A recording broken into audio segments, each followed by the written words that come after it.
The personal trainer's business pyramid basically is the model that's going to show you how to acquire loyal, regular, long-term clients. And very much it's about building a business ecosystem that is constructed in layers. And we can think about this like a house. A house is built with strong foundations on which we build the bricks and the mortar to create something amazing that can live for a long, long time. And the first layer of the pyramid is effectively conversations with other people. And these conversations, these interactions, are the free work, the fundamental building blocks, the foundations that you're laying into your business. Many people really struggle with the idea of doing free work, but it's totally crucial and is going to be the bedrock to how you will build a client base that's going to serve you in the long term. When it comes to building relationships at this most fundamental layer of your business pyramid, it's important to go both wide and deep. And what I mean by that is wide, we want to cover as many people as we possibly can. We want to talk to and develop relationships with a wide range and a high number of people.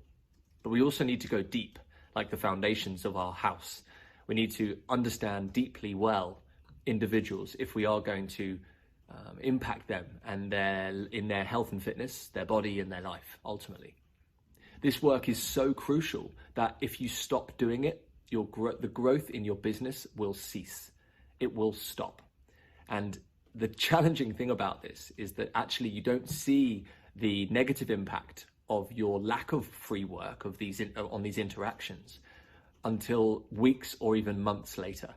Because it's this work, this relationship development, this rapport building that you're doing that actually feeds you much later down the line when you come to booking assessments, consultations and tasters, which then feed into the higher levels. So it is so important that in building your client base and building your business, it's so key to continue this free work, even if it doesn't doesn't provide you with anything instantly. The next layer of the business ecosystem, this model that we use to get loyal, regular, long-term clients, are ACTs. And that stands for assessments, consultations, and tasters. Essentially, these three types of sessions are all entry-level sessions into becoming a client of yours. And each one will serve a slightly different purpose, but ultimately have the same objective in terms of giving people an opportunity to step into your world and step into your business. It's very good practice to have multiple types of entry-level sessions that suit and apply to the skills that you have to offer. So for example, if you want to help someone improve their body composition, one of the assessments that you'll do will be a body fat assessment. But if you specialize in biomechanics and improving injuries, whether that's injury rehab or prehab, or just generally improving movement patterns, you'll want to have a postural assessment or a movement assessment.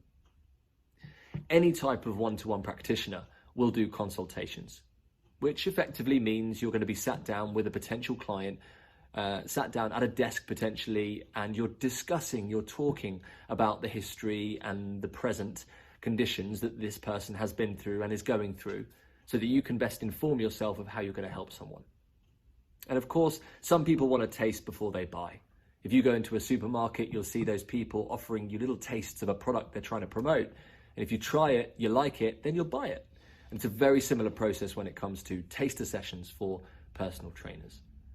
All three of these entry-level session types are super important for you to have so that you can engage and work with lots of different types of people. This falls in line with your wanting and your should be wanting to become a generalist when you start and build your client base. Working with as many different types of people is a really good strategy for giving yourself options to specialize in the future should you want to. The next level in the pyramid, this model, are short-term clients.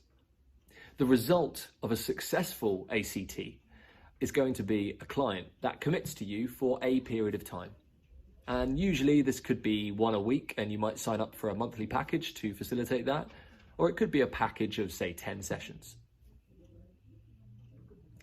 But at the end of the day, they are not committing to you for a year or 2 years worth of session, at least not typically.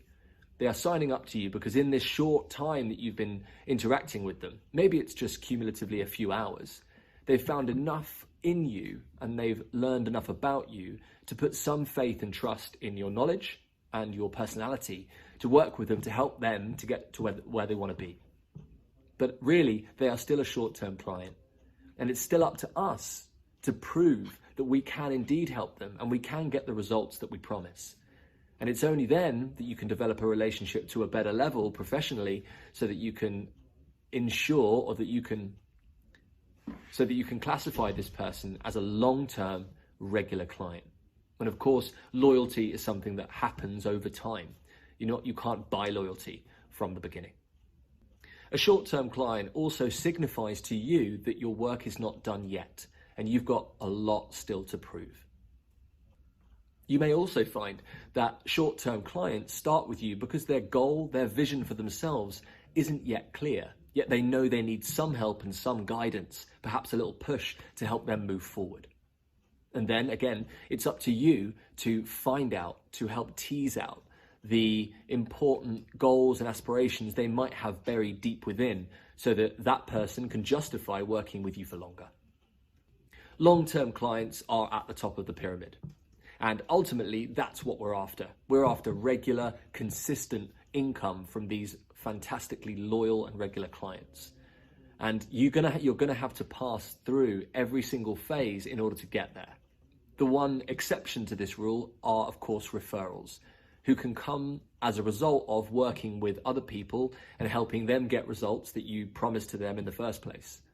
Referrals happen when you are your true, authentic self and you pile everything into working with every client that passes your way.